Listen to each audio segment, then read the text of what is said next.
ठीक है, आज चौथा रहेगा। पहला प्रश्न है, रचना के आधार पर वाक्य के कितने भेद होते हैं। पूछ रहा है रचना के आधार पर वाक्य के कितने भेद होते हैं। दो, और एक यहाँ हो गया है, मिसप्रिंट हो गया है। का नंबर है तीन। तीन में कौन कौन सा है? सरल, संयुक्त और मिश्र। ठीक है, और तीसरा विकल्प है चार, और चौथा है छह। इसका उत्तर क्या हो जाएगा? रचना के आधार पर वाक्य के कितने भेद माने जाते हैं? इसका उत्तर क्या हो जाएगा? तीन भेद माने गए। ठीक है, उत्तर तीन हो जाएगा। कौन कौन से तीन होते हैं? सरल वाक्य, संयुक्त वाक्य और मिश्र वाक्य। अगला प्रश्न है, अर्थ के आधार पर वाक्य के कितने भेद हो रहे हैं। पूछा है अर्थ के आधार पर वाक्य के कितने भेद होते हैं। 6, 7, 8 या 10। इसका उत्तर क्या हो जाएगा? रचना के आधार पर तो तीन हो गए, अब अर्थ के आधार पर वाक्य के कितने भेद होते हैं? 8 भेद होते हैं। ठीक है,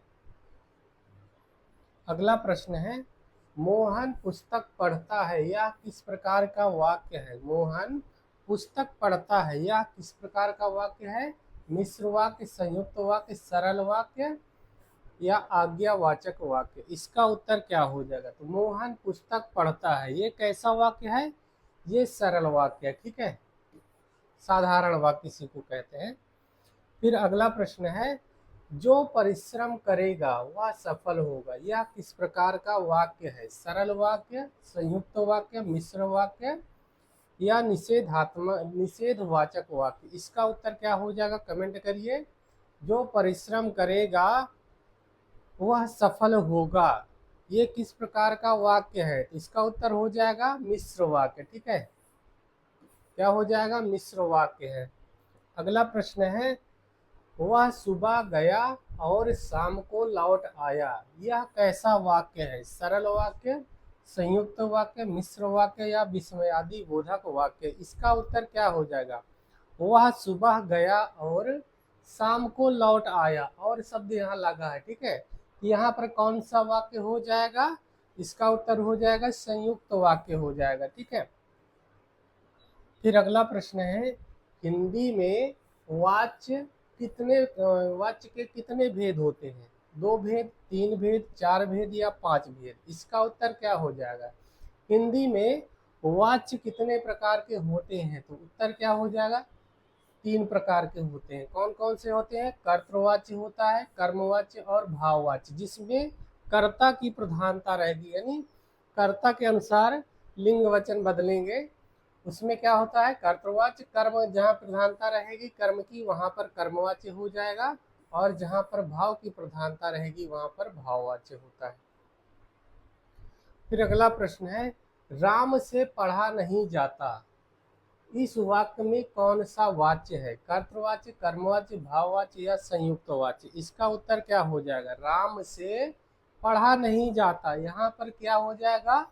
भाववाच्य हो जाएगा। ठीक है, क्योंकि इसमें पढ़ने का भाव है तो नहीं हो पाता है।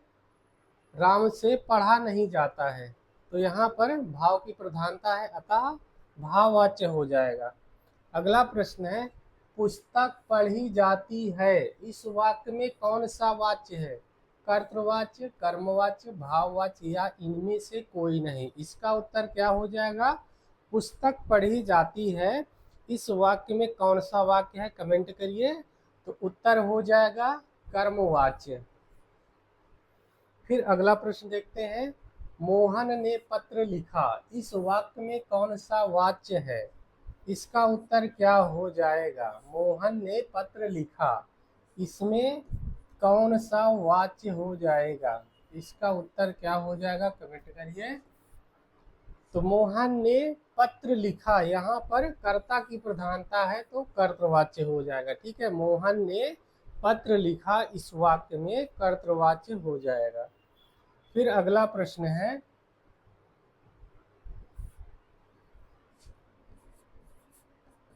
मिसप्रिंट काफी हो गया है। कामता प्रसाद गुरु के अनुसार विराम चिन्हों की कुल संख्या कितनी मानी गई है? विराम चिन्ह कुल कितने प्रकार के होते हैं? रोज प्रयोग करते हैं लेकिन आता नहीं होगा, तो कितने होते हैं? कमेंट करिए। कामता प्रसाद गुरु जी के अनुसार विराम चिन्हों की कुल संख्या कितनी मानी जाती है? 10, 20, 15 या 25? इसका उत्तर क्या हो जाएगा? तो इसका उत्तर क्या हो जाएगा? 20। ठीक है, 20 हो जाएगा। कामता प्रसाद गुरु विराम चिन्हों की संख्या 20 मानते हैं। अगला प्रश्न है, पूर्ण विराम का प्रयोग किस स्थिति में किया जाता है? ये पूर्ण विराम का चिन्ह सबको पता है, रोज लगाते हैं पूर्ण विराम पूर्ण विराम। तो पूर्ण विराम का प्रयोग किस स्थिति में किया जाता है? वाक्य के अंत में, वाक्य के मध्य में, प्रश्न पूछते समय, आश्चर्य प्रकट करते समय। इसका उत्तर क्या हो जाएगा? कमेंट करिए। पूर्ण विराम का प्रयोग किस स्थिति में किया जाता है? उत्तर हो जाएगा वाक्य के अंत में किया जाता है। ठीक है। अल्प विराम या कॉमा का चिन्ह कैसा होता है और इसका प्रयोग कहाँ होता है? अल्प विराम रोज मारते हैं, ऐसे ऐसे मारते चले जाएंगे। अल्प विराम कॉमा का चिन्ह कैसा है और इसका प्रयोग कहाँ होता है?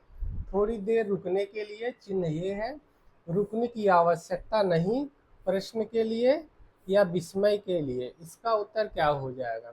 अल्प विराम का चिन्ह कैसा होता है, इसका उत्तर क्या हो जाएगा? तो उत्तर हो जाएगा थोड़ी देर रुकने के लिए चिन्ह हो जाएगा ये वाला। फिर अगला प्रश्न है, योजक चिन्ह का प्रयोग मुख्य रूप से कहाँ होता है? द्वंद्व समास और युग्म शब्दों के बीच में, वाक्य समाप्त होने पर, अर्थ स्पष्ट करने के लिए या कोष्ठक में। इसका उत्तर क्या हो जाएगा? उत्तर दीजिए।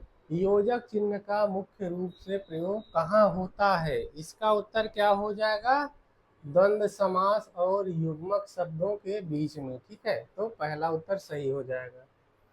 अगला प्रश्न है,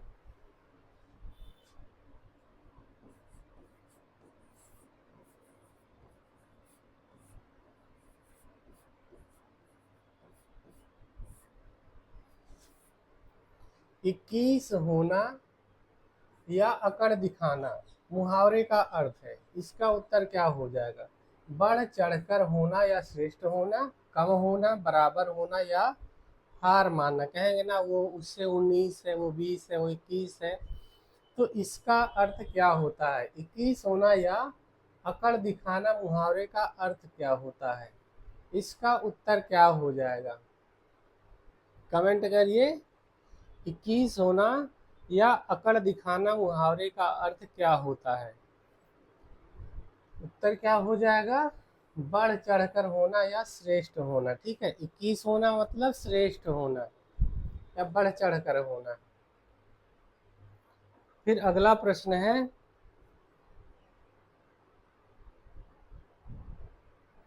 असंभव कार्य करना के लिए उपयुक्त मुहावरा कौन सा है? असंभव कार्य करना के लिए उपयुक्त मुहावरा कौन सा होता है?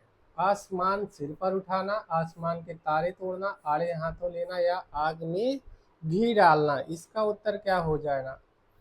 असंभव कार्य करना के लिए उपयुक्त मुहावरा इनमें से कौन सही हो जाएगा? तो उत्तर क्या हो जाएगा? आसमान तोड़ना, आसमान के तारे तोड़ना। ठीक है, यानी असंभव कार्य करना। क्रोध को भड़काना अर्थ किस मुहावरे से निकलता है? क्रोध को भड़काना अर्थ किस मुहावरे से निकलता है? इसका उत्तर क्या हो जाएगा? ऑप्शन है, आग में घी डालना, पानी पानी होना, घी के दिए जलाना या छाती पर मूंग दलना। इसका उत्तर क्या हो जाएगा? तो क्रोध को भड़काना यानी आग में घी डालने का काम करना। कहेंगे ना आग में घी डालने का काम बहुत कर रहे हो, तो क्रोध को भड़काना यानी आग में घी डालना। इसके बाद अगला प्रश्न है, अत्यधिक प्रसन्न होना के लिए सही मुहावरा क्या हो जाएगा? गदगद होना या फूले ना समाना, 9-2-11 होना, ईंट का जवाब पत्थर से देना या अंगूठा दिखाना। इसका उत्तर क्या हो जाएगा? अत्यधिक प्रसन्न होना के लिए सही मुहावरा क्या होगा? इसका उत्तर क्या हो जाएगा? अत्यधिक प्रसन्न होना के लिए सही मुहावरा क्या हो जाएगा? इसका उत्तर क्या हो जाएगा? गदगद होना या फूले ना समाना। ठीक है, तो पहला उत्तर सही हो जाएगा। अगला प्रश्न है, धोखा देना अर्थ किस मुहावरे का अर्थ है?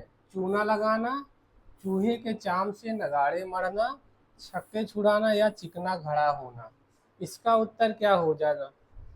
धोखा देना अर्थ किस मुहावरे का है? इसका उत्तर क्या हो जाएगा? धोखा देना यानी चूना लगाना, कहेंगे ना चूना लगा के चला गया। फिर अगला प्रश्न है, निराशा का बादल छाना या काम बिगड़ना, गुड़ गोबर करना, गुड़ खाना, गुदड़ी का लाल या सागर गागर में सागर भरना। इसका उत्तर क्या हो जाएगा? निराशा का बादल छाना या काम बिगड़ना मुहावरे का अर्थ क्या होता है? इसका अर्थ हो जाएगा, कहेंगे ना सब गुड़ गोबर कर दिया, तो पहला उत्तर सही हो जाएगा। निराशा का बादल छाना या काम बिगड़ जाने पर कहेंगे गुड़ गोबर हो गया। अगला प्रश्न है, थोड़े में बहुत कुछ कह देना। इसके लिए क्या हो जाएगा? गागर में सागर भरना, गड़े मुर्दे उखाड़ना, गाल बजाना या गंगा लाभ होना। थोड़े में बहुत कुछ कह देना, इसका अर्थ क्या होता है? इसका हो जाएगा गागर में सागर भरना। बिहारी के लिए कहेंगे ना, बिहारी गागर में सागर भरने वाले कवि, यानी थोड़े से शब्दों में बहुत सी बातों को कह देना। इसके बाद अगला प्रश्न है, अपनी प्रशंसा स्वयं करना के लिए मुहावरा क्या होगा? अपनी प्रशंसा अपने मुंह से करना यानी स्वयं करना के लिए मुहावरा क्या हो जाएगा? अपने मुंह मियाँ मिट्ठू बनना, अपना उल्लू सीधा करना, अपने पाँव पर कुल्हाड़ी मारना या अपनी खिचड़ी अलग पकाना। इसका उत्तर क्या हो जाएगा? कमेंट करिए। अपनी प्रशंसा स्वयं करना, इस मुहावरे का अर्थ क्या होता है? तो इसका उत्तर क्या हो जाएगा? अपने मुंह मियाँ मिट्ठू बनना, यानी अपनी प्रशंसा अपने आप ही करना। फिर अपना उल्लू सीधा करना मुहावरे का अर्थ क्या होता है? कमेंट करिएगा। ठीक है, अगला प्रश्न है, स्वार्थी होना या अपना मतलब निकालना, इसका मुहावरे का अर्थ क्या होता है? अपना उल्लू सीधा करना, आंखें फेर लेना, आड़े आना या आसमान टूट पड़ना। इसका उत्तर क्या हो जाएगा? स्वार्थी होना या अपना मतलब निकालना। इसका उत्तर क्या हो जाएगा? अपना उल्लू सीधा करना। पहला उत्तर सही हो जाएगा। ठीक है, अपना उल्लू सीधा करना। अगला प्रश्न है, सहयोग देना अर्थ में कौन सा मुहावरा प्रयुक्त है? हाथ बटाना, हाथ धोकर पीछे पड़ना, हाथ मलना या हाथ खींचना। इसका उत्तर क्या हो जाएगा? सहयोग देना अर्थ में कौन सा मुहावरा है? इसका उत्तर क्या हो जाएगा? हाथ बटाना, कहेंगे ना हाथ से हाथ बटाते चलो, बढ़ाते चलो। ठीक है, हाथ बटाते चलो। तो सहयोग देना मुहावरे का अर्थ क्या होता है? हाथ बटाना।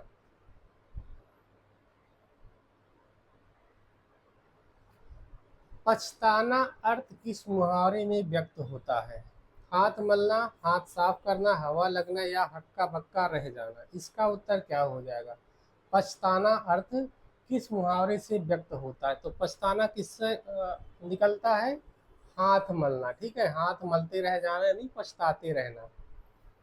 फिर अगला प्रश्न है, अत्यंत लज्जित होना के लिए उपयुक्त मुहावरा कौन सा हो जाएगा? अत्यंत लज्जित होना, इसका अर्थ क्या होता है? पानी पानी होना, पानी फेर लेना, पानी में आग लगाना या पानी पीकर जात पूछना। इसका अर्थ क्या, उत्तर क्या हो जाएगा? कमेंट करिए। अत्यंत लज्जित होना के लिए उपयुक्त मुहावरा क्या हो जाएगा? इसका उत्तर क्या हो जाएगा? पानी पानी होना। ठीक है, पहला उत्तर ही सही हो जाएगा, पानी पानी होना। फिर इसके बाद अगला प्रश्न है, काव्य की आत्मा किसे माना गया है? काव्य की आत्मा किसे माना जाता है? अलंकार को, रस को, छंद को या शब्द को। इसका उत्तर क्या हो जाएगा? कमेंट करिए। काव्य की आत्मा किसे माना जाता है? इसका उत्तर क्या हो जाएगा? तो रस को काव्य की आत्मा माना जाता है, ठीक है। और रस सूत्र के प्रतिष्ठापक कौन है? आचार्य भरत मुनि है, ठीक है, भरत मुनि। इनके ग्रंथ का नाम रहता है नाट्य शास्त्र। नाट्य शास्त्र, इसमें 8 रसों का उल्लेख है, ठीक है। 8 रस है तो 8 स्थायी भाव भी होंगे, 8 स्थायी भाव का भी उल्लेख है, और 8 सात्विक भाव भी हैं, ठीक है। सात्विक भाव भी 8 माने हैं इन्होंने। 33 संचारी भाव माने हैं, संचारी भाव 33 मानते हैं। कुल भाव कितने माने हैं? तो 49 कुल भाव माने हैं, 49 भाव मानते हैं, ठीक है। इससे कई सारे प्रश्न हैं, देख लीजिएगा। यदि पूछता है भरत मुनि रस सूत्र के व्यवस्थापक हैं, पहला प्रश्न हो गया। नाट्यशास्त्र के रचयिता भरत मुनि है, इन्होंने कितने रस माने हैं? 8 माने। स्थायी भाव कितने माने? 8 माने हैं। सात्विक भाव कितने माने हैं? 8 माने हैं।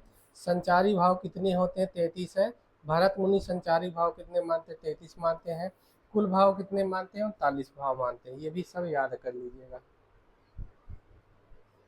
रस के मुख्य प्रवर्तक या आचार्य किसे माना जाता है? प्रश्न आ गया वही वाला। रस के मुख्य प्रवर्तक या आचार्य किसे माना जाता है? आचार्य भरत मुनि, जिन्होंने नाट्य शास्त्र में रस सूत्र दिया। इसके बाद दूसरे हैं ख नंबर पे,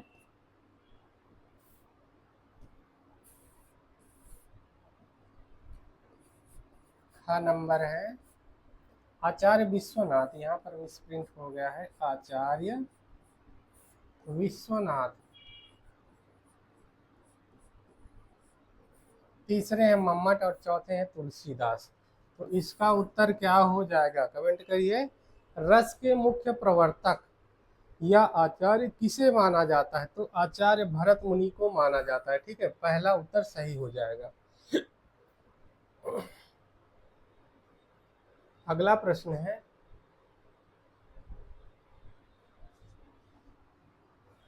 आचार्य भरत मुनि के अनुसार रसों की कुल संख्या कितनी है? तो कुल संख्या कितनी है? यहाँ पर मिसप्रिंट हो गया है, 9 और 10। अब क्या हो जाएगा?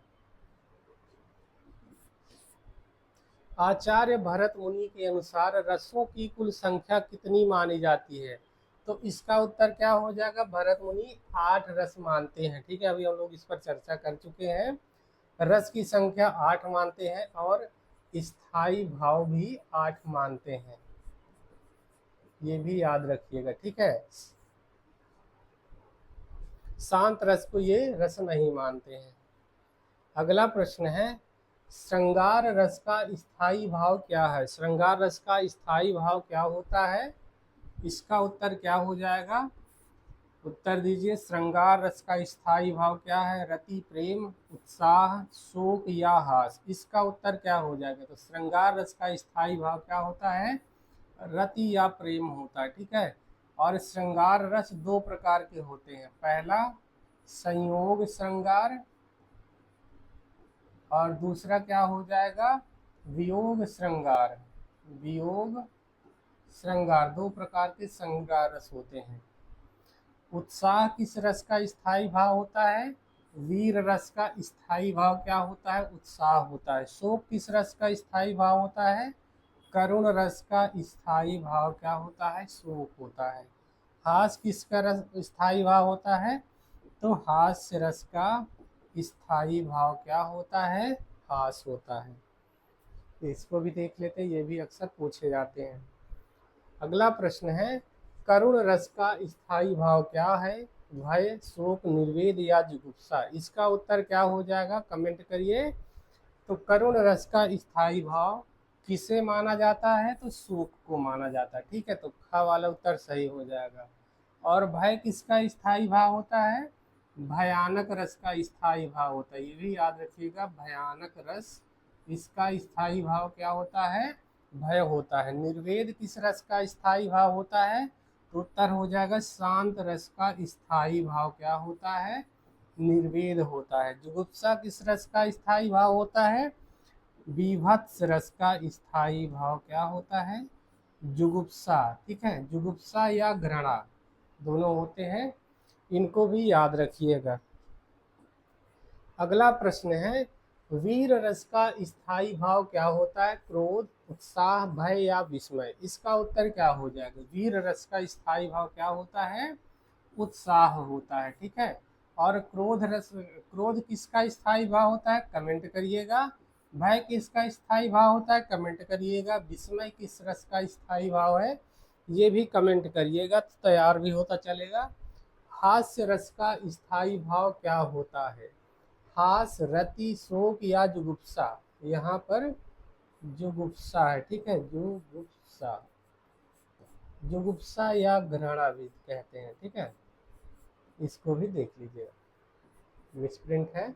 हास्य रस का स्थायी भाव क्या होता है? उत्तर दीजिए, हास हो जाएगा। ठीक है, रति किस रस का स्थायी भाव है? कमेंट करिएगा। शोक किस रस का स्थायी भाव है? ये भी कमेंट करिएगा। जुगुप्सा या घृणा किस रस का स्थायी भाव है? इसको भी उत्तर दीजिए। अगला प्रश्न है, रौद्र रस का स्थायी भाव क्या है? क्रोध, भय, उत्साह या शोक। इसका उत्तर क्या हो जाएगा? कमेंट करिए। रौद्र रस का स्थायी भाव क्या होता है? उत्तर हो जाएगा क्रोध। भय किस रस का स्थायी भाव है? कमेंट करिए। उत्साह किस रस का स्थायी भाव है? कमेंट करिए। शोक किस रस का स्थायी भाव है? ये भी कमेंट करके बताइए। अगला प्रश्न है, भयानक रस का स्थायी भाव क्या है? भय, विस्मय, निर्वेद या उत्साह। भयानक रस का स्थायी भाव क्या होता है? तो उत्तर हो जाएगा भय। ठीक है, विस्मय किस रस का स्थायी भाव है? इसका उत्तर क्या हो जाएगा? विस्मय अद्भुत रस का हो जाएगा। ठीक है, अद्भुत रस, अद्भुत रस। विस्मय या आश्चर्य एक और होता है। फिर निर्वेद किस रस का स्थायी भाव है? शांत रस का। निर्वेद या सम, शांत रस का स्थायी भाव होता है। ठीक है, उत्साह किस रस का स्थायी भाव हो जाएगा? वीर रस का स्थायी भाव क्या होता है? उत्साह होता है। अगला प्रश्न है, शांत रस का स्थायी भाव क्या है? शांत रस का स्थायी भाव क्या होता है? निर्वेद या सम, रति, शोक या उत्साह। इसका उत्तर क्या हो जाएगा? कमेंट करिए। शांत रस का स्थायी भाव क्या होता है? उत्तर हो जाएगा सम या निर्वेद। ठीक है, रति का किसका स्थायी भाव? कमेंट करिएगा। शोक किस रस का स्थायी भाव है? ये भी कमेंट करिए। उत्साह किस रस का स्थायी भाव है? ये भी कमेंट करके बताइए।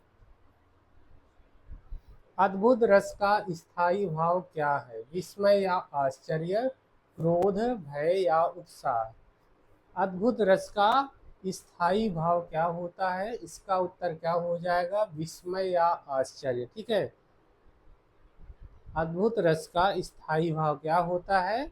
विस्मय या आश्चर्य हो जाएगा। ठीक है, क्रोध किस रस का स्थायी भाव है? कमेंट करिए।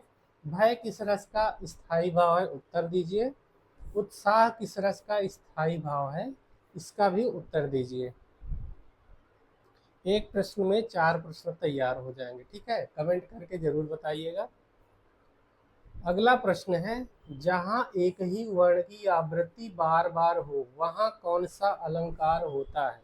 जहां पर एक ही वर्ण की आवृत्ति बार बार हो वहां पर कौन सा अलंकार होता है? अनुप्रास, यमक, श्लेष या उपमा अलंकार। इसका उत्तर क्या हो जाएगा? जहां पर एक ही वर्ण की आवृत्ति बार बार होगी वहां क्या हो जाएगा? अनुप्रास अलंकार। ठीक है, अब इसके एक उत्तर दीजिएगा। अनुप्रास अलंकार के कितने भेद हैं? कमेंट करिएगा।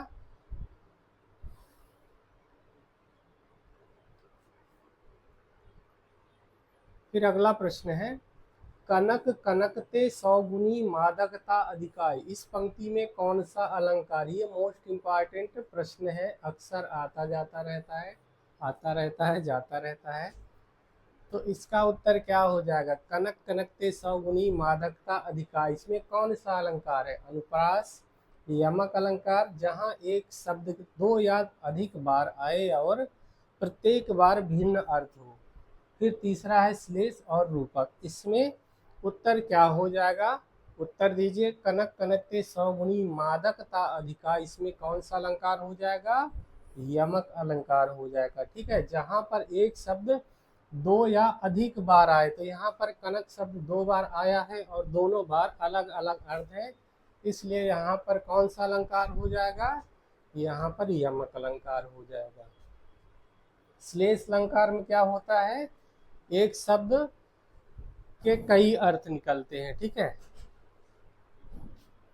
फिर अगला प्रश्न है, रहीमन पानी राखिए बिन पानी सब सून, पानी शब्द के कई अर्थ हैं। यहाँ पर पानी है और पानी शब्द के कई अर्थ हैं, तो यहाँ पर कौन सा अलंकार हो जाएगा? श्लेष अलंकार, यमक अलंकार, अनुप्रास या उपमा अलंकार? इसका उत्तर क्या हो जाएगा? रहीमन पानी राखिए बिन पानी सब सून, इसमें पानी शब्द के कई अर्थ, यहाँ कौन सा अलंकार होता है? उत्तर हो जाएगा श्लेष अलंकार, जहां पर एक शब्द के एक से कई अर्थ निकले हों, कई अर्थ चिपके हों, उसमें कौन सा अलंकार हो जाता है? श्लेष अलंकार हो जाता है। अगला प्रश्न है, यमक अलंकार में क्या होता है? अलग अलग अर्थ होते हैं। ठीक है, एक या एक से अधिक दो बार आते हैं और दो या दो से अधिक बार आते हैं, और हर बार उसका अलग अलग अर्थ निकलेगा।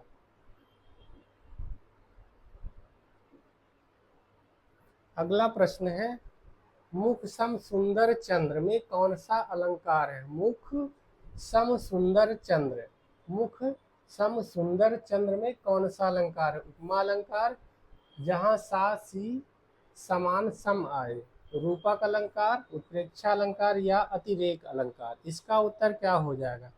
मुख सम सुंदर चंद्र में कौन सा अलंकार है? यहाँ पर क्या हो जाएगा?